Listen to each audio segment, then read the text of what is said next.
And welcome करता हूं मैं सभी एस्पायरेंट्स का अपने यूट्यूब चैनल पे।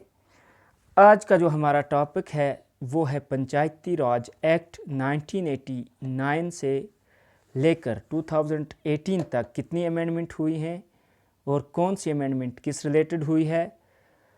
और उसके अलावा अगर आपने इस चैनल को सब्सक्राइब नहीं किया है तो आप SM क्लासेस जो चैनल है मेरा, इसको आप सब्सक्राइब करें ताकि और जो भी वीडियो आए, अच्छे वीडियो जो भी अपलोड कर रहा हूं मैं, अगर आपको ये कंटेंट अच्छा लगता है तो इस वीडियो को सब्सक्राइब करें और शेयर करें अपने फ्रेंड्स के साथ।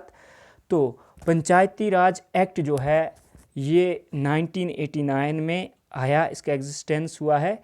लेकिन उससे पहले हम शुरू से जाते हैं कि पंचायती राज एक्ट जो है वो कब वजूद में आया और किसने वजूद में लाया उसको।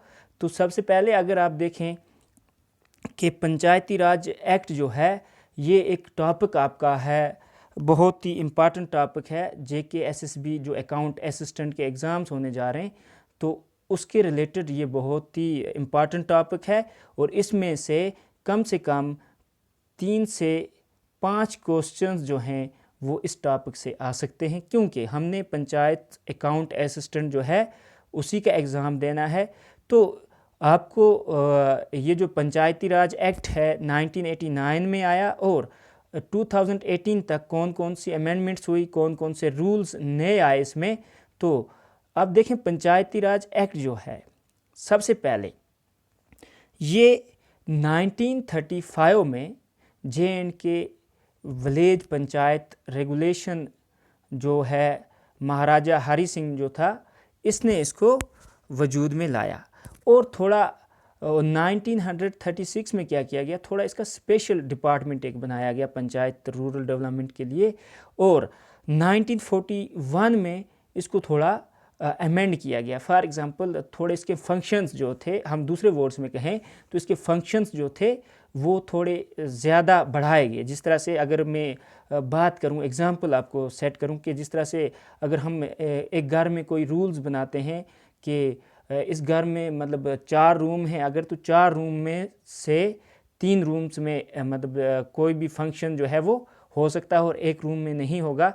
तो उसके बाद 1941 में जब अमेंड किया गया इसको, तो इसके जो फंक्शंस थे उसको थोड़ा और वाइड किया गया। और ये जो था महाराजा हरि सिंह ने सबसे पहले इंट्रोड्यूस किया 1935 में J&K में। उसके बाद आप देखें इसके पार्ट्स हैं, कुछ पंचायती राज एक्ट के पार्ट्स हैं। सबसे पहले अगर हम देखें तो पंचायती राज एक्ट के पार्ट्स पढ़ने से पहले हम देखेंगे जो पंचायती राज एक्ट है वो came into existence in 1989। According to this act, the Panchayat Raj institution is divided into 3 tiers. जो पंचायती राज जो है उसको 3 टायर में बनाया गया। ये किस लिए 3 टायर्स बनाए गए? ये इसलिए पंचायती राज एक्ट जो है ये इसलिए बनाया गया कि हम जो पावर्स हैं उनको डिसेंट्रलाइज किया जाए, पावर्स को डिवाइड किया जाए। तो सबसे पहला जो है 3 टायर्स में इसको डिवाइड किया गया है। पंचायती राज इंस्टीट्यूशंस जो हैं उसको 3 टायर में डिवाइड किया गया है, मतलब 3 पार्ट्स में इसको डिवाइड किया गया है। पहला है हल्का पंचायत फॉर विलेज। जिस तरह से हम सभी जानते हैं कि हमारा जो पंचायती विलेज है इसमें एक होता है हल्का। हल्का क्या होता है? हल्का ये होता है कि बहुत सारी मतलब जो वार्ड्स होते हैं वो मिलकर एक हल्का बनाते हैं। तो हल्का पंचायत जो है वो विलेज के लिए। उसके बाद दूसरा होता है block development council for blocks. Block level पे हमारे पास होती है ब्लॉक डेवलपमेंट काउंसिल BDC। और तीसरा हमारे पास होता है district planning and development board for district level. ये 3 लेवल्स होती हैं। विलेज लेवल के लिए हमारे पास होता है हल्का पंचायत, ब्लॉक लेवल पे हमारे पास होता है ब्लॉक डेवलपमेंट काउंसिल और डिस्ट्रिक्ट लेवल पे हमारे पास होता है district planning and development board. तो ये तीनों जो हैं 3 टायर्स में इसलिए इसको डिवाइड किया गया है, 3 भागों में, 3 पार्ट्स में इसलिए डिवाइड किया गया है ताकि जो पावर्स है उसकी डिसेंट्रलाइजेशन हो जाए। तो पावर जो है, जिस तरह से अगर हम विलेज की बात करें, मैं थोड़ा आपको आगे हम डिटेल से पढ़ेंगे इसको, तो विलेज में जो हमारा जिस तरह से सरपंच होता है, नायब सरपंच होता है, और उसके बाद पंच होते हैं हमारे पास। इसी तरह से ब्लॉक डेवलपमेंट काउंसिल पे हमारे पास बीडीओ होता है, और district planning development board level पे हमारे पास डिस्ट्रिक्ट लेवल पे डीसी होता है। तो ये सभी जो हैं, इनके हमने पहले पार्ट्स जो हैं वो डिस्कस करने हैं। सबसे पहले अगर हम देखें तो इसके 14 पार्ट्स हैं। मतलब कितने पार्ट्स हैं? 14 पार्ट्स में इसको डिवाइड किया गया है। तो सबसे पहले मैं आपको पार्ट्स बताता हूं कि पार्ट नंबर 1 किससे डील करता है, 2 किससे डील करता है, अप टू 14। तो 14 पार्ट्स में डिवाइड किया गया है हल्का पंचायत। पहला पार्ट है कि इसमें आपका आ जाता है पार्ट 1 में टाइटल, मतलब टाइटल ऑफ दी हल्का पंचायत या title of the Panchayati Raj act. उसके बाद दूसरा आता है हमारे पास हल्का पंचायत। तीसरा आ जाता है हमारे पास पावर्स एंड फंक्शंस। किसके पावर्स एंड फंक्शन? हल्का पंचायत के पावर्स क्या हैं, फंक्शंस क्या हैं। फोर्थ आ जाता है हमारे पास प्रॉपर्टी। फिफ्थ आ जाता है कंडक्ट ऑफ बिजनेस। और उसके बाद हमारे पास आ जाता है जो फिफ्थ पार्ट है कंडक्ट ऑफ बिजनेस आता है, तो 5 पार्ट उसमें आ गए। और दूसरा हमारे पास यहाँ पे आ जाता है block development council, 6th part में आ रहा है।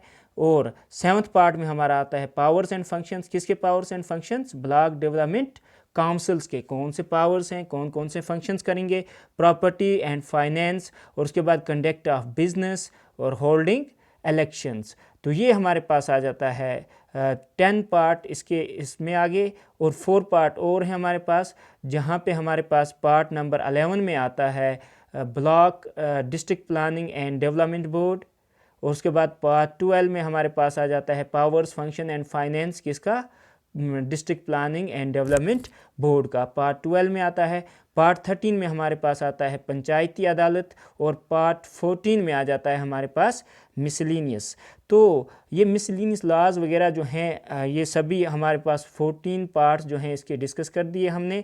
तो आपसे अगर क्वेश्चन आता है कि how many parts are there in Panchayati Raj act of 1989, तो आप वहाँ पे बोल सकते हो कि 14 पार्ट्स हैं। कितने पार्ट्स हैं? 14 parts.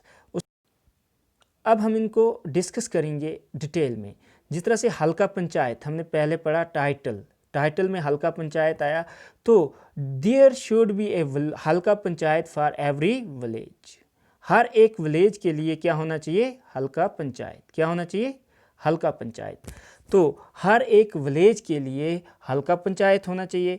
A Halqa Majlis comprises all the members whose names are included in electoral roll for such Halqa Panchayat. अब अगर आपसे क्वेश्चन आ जाता है कि हल्का मजलिस क्या होती है, तो हल्का मजलिस आप कह सकते हो all the voters in A village residing in A village.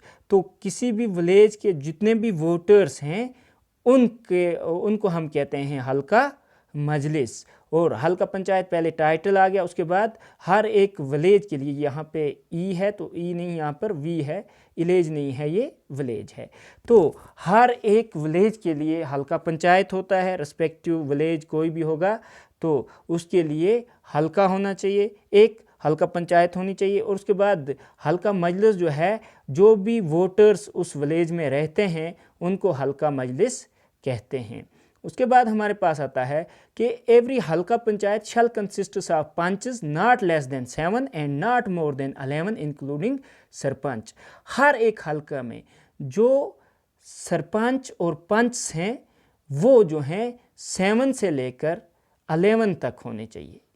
Not less than 7 and not more than 11, इसका मतलब है 7 से लेकर 11 तक जो है इनकी तादाद होनी चाहिए, तभी हम एक हल्का पंचायत को हम कह सकते हैं कि वो हल्का है। तो यहाँ पर जो सरपंच और पंच हैं, ये क्वेश्चन आपसे आपको पूछा जा सकता है कि कितने मतलब मिनिमम कितने मेंबर्स पंच सरपंच होने चाहिए एक विलेज हल्का पंचायत में, या कितने मैक्सिमम कितने होने चाहिए। तो नॉट मोर देन 11 और नॉट लेस देन 7 होनी चाहिए। और the sarpanch and panch would be elected directly by the people. ये तो हम सभी जानते हैं कि सरपंच और जो पंचेस होते हैं उनको डायरेक्टली लोग जो हैं वो वोट देकर इलेक्ट करते हैं, और नायब सरपंच जो होता है वो नॉमिनेट किया जाता है पंच ऑफ दी हल्का पंचायत। जो भी पंच होते हैं वो नॉमिनेट करते हैं कि हमारा जो नायब सरपंच है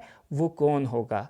तो इस तरह से कुछ पॉइंट्स आपको याद रखने हैं। और उसके बाद जो आपको एक पॉइंट जो है जो एग्ज़ाम में पूछा जा सकता है, जो विलेज लेवल वर्कर होता है वो होता है सेक्रेटरी ऑफ दी हल्का पंचायत। क्या होता है? सेक्रेटरी ऑफ दी हल्का पंचायत। अगर आपसे क्वेश्चन पूछा जाता है who is the secretary of the हल्का पंचायत, तो आप बोल सकते हो VLW, जिसको हम विलेज लेवल वर्कर बोलते हैं। और इन सब का जो टेन्योर होता है, सबका जो टाइम पीरियड होता है, कितना होता है? The punches, sarpanches and naib sarpanch shall hold the office for a period of 5 years। तो मैक्सिमम 5 साल होते हैं एक हल्का पंचायत में। जो भी सरपंच होगा, पंच होगा या नायब सरपंच होगा, उनकी जो मियाद होती है, उनका जो टाइम पीरियड होता है, उनका जो टेन्योर होता है वो 5 years तक होता है। और उसके बाद द हल्का panchayat shall hold its meeting at least once in a month. महीने में कम से कम एक बार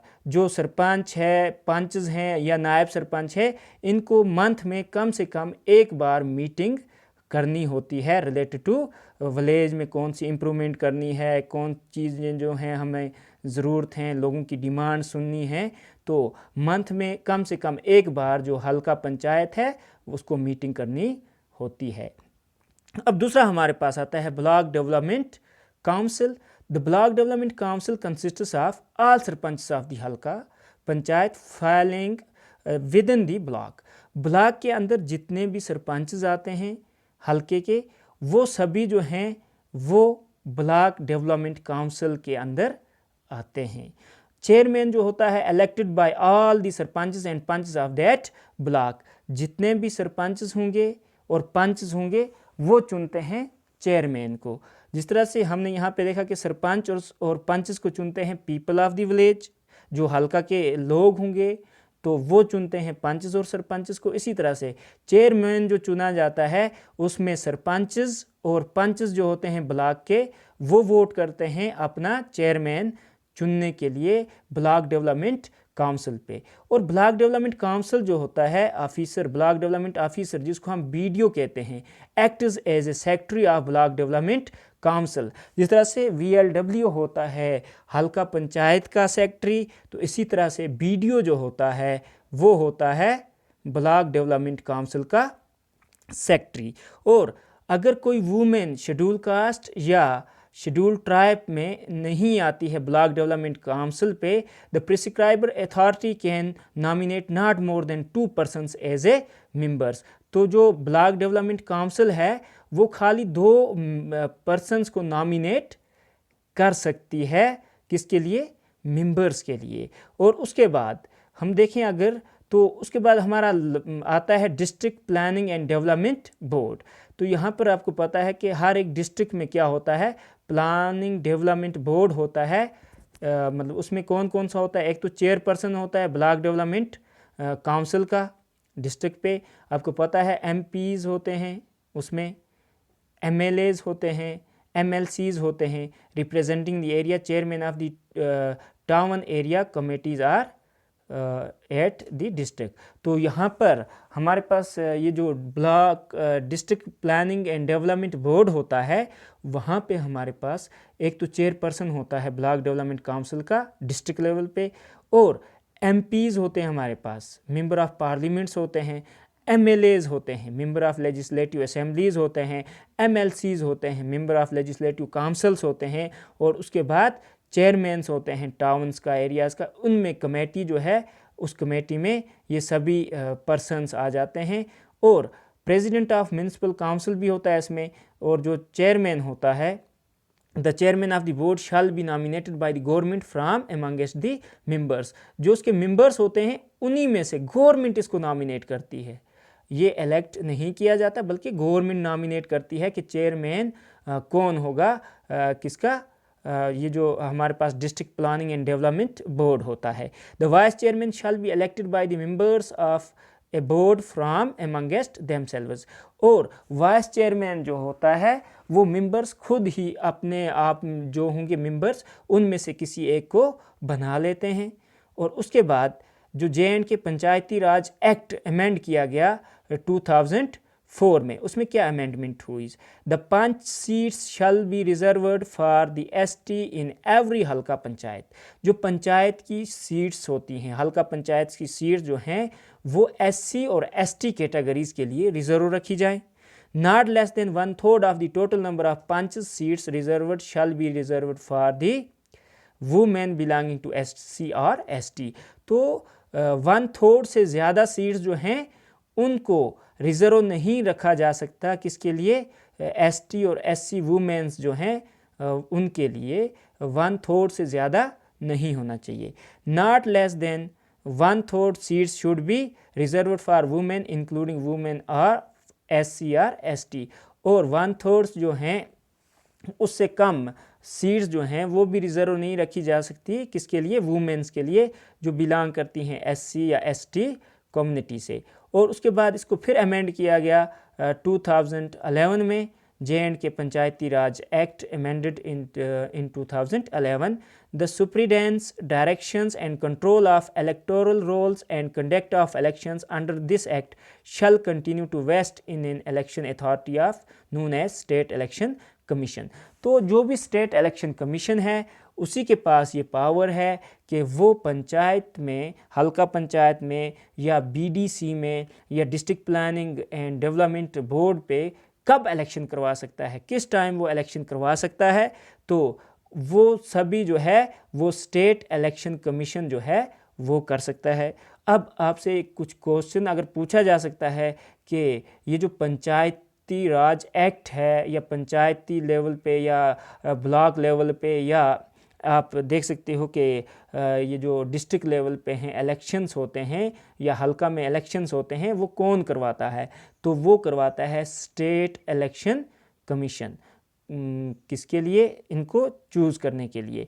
और ये जो कमीशन है इलेक्शन कमीशन जो है स्टेट इलेक्शन कमीशन, इसमें कौन कौन सा होता है? The commission shall consist of a state election commissioner to be appointed by governor on the recommendation of committee consistent of दी।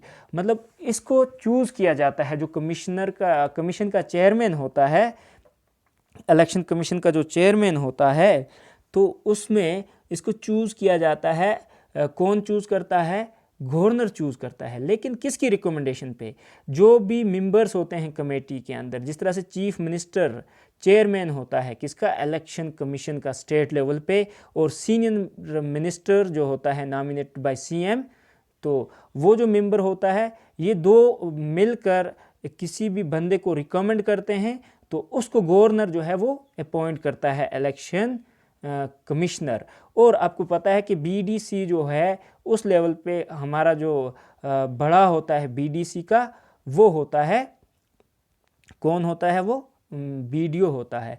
और इसमें स्पीकर ऑफ लेजिस्लेटिव असेंबली भी होता है मेंबर, और उसके बाद मिनिस्टर इंचार्ज पंचायत जो होता है वो भी इसका मेंबर होता है, और leader of opposition in legislative assembly, कोई भी लीडर जो होगा अपोजिशन लेजिस्लेटिव असेंबली में वो भी इसका मेंबर होता है। तो चेयरमैन कौन होता है इलेक्शन कमिश्नर का कमीशन का?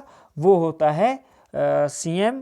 और उसके बाद CM एक सीनियर मिनिस्टर को नॉमिनेट करता है, वो उसका मेंबर होता है। स्पीकर ऑफ लेजिस्लेटिव असेंबली में एक मेंबर होता है, और उसके बाद मिनिस्टर इंचार्ज पंचायत का मेंबर होता है, और leader of opposition in legislative assembly वो भी इसका मेंबर होता है। और यही जो हैं ये सब मिलकर रिकमेंड करते हैं एक पर्सन को जिसको इलेक्शन कमिश्नर जो बनाया जाता है, गवर्नर उसको नॉमिनेट करता है।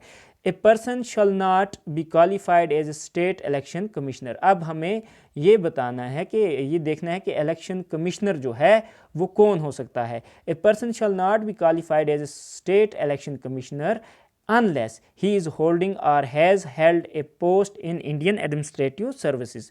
या तो वो इलेक्शन कमिश्नर जो है वो बंदा हो सकता है, या तो वो इंडियन एडमिनिस्ट्रेटिव सर्विस में किसी अच्छी पोस्ट पे हो, या किसी सिविल सर्विस एग्ज़ाम्स में या यूनियन में या स्टेट में किसी भी जगह पे वो किसी रैंक पे हो, not below the rank of मतलब कमिश्नर या सेक्रेटरी टू गवर्नमेंट होना चाहिए, having knowledge and experience in matters relating to conduct of elections. तो इसके पास पूरा एक्सपीरियंस होना चाहिए, पूरा मैटर होने मतलब ये जो भी नॉलेज होनी चाहिए इसको किस रिलेटेड, इलेक्शन के लिए। तो उसी पर्सन को इलेक्शन कमिश्नर बनाया जा सकता है। The state election commissioner before entering his office shall take an oath or affirmation before the governor or any person nominated by him।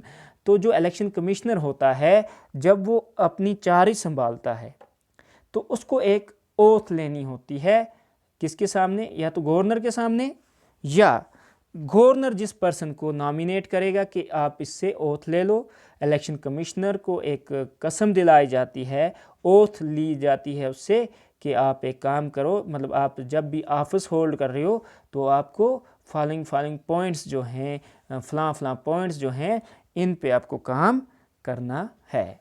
और उसके बाद यहाँ तक हमारा ये था। उसके बाद कुछ क्वेश्चंस हमारे मतलब यहाँ पे अराइज होते हैं कि अभी हमें ये डिस्कस करना है कि जो विलेज है या हल्का है ये किस बैकग्राउंड पे, कितने मतलब पॉपुलेशन इसकी क्या होनी चाहिए, तो वो मैं नेक्स्ट पार्ट में डिस्कस करूँगा। Thanks for watching and do subscribe my channel. तो आप सभी फ्रेंड्स से ये रिक्वेस्ट कर रहा हूँ मैं कि आप मेरा चैनल सब्सक्राइब करें, और अगर ये कंटेंट आपको अच्छे लगे हैं तो आप इसको वीडियो को लाइक करें, शेयर करें अपने फ्रेंड्स के साथ। थैंक्स। और नेक्स्ट पार्ट में हम इसी के रिलेटेड हम लिमिटेशंस इसकी क्या हैं और कितनी पॉपुलेशन होनी चाहिए, क्या कोरम वगैरह कुछ टर्म्स हैं इसमें, तो वो डिस्कस करेंगे। तब तक के लिए खुदा हाफिज़।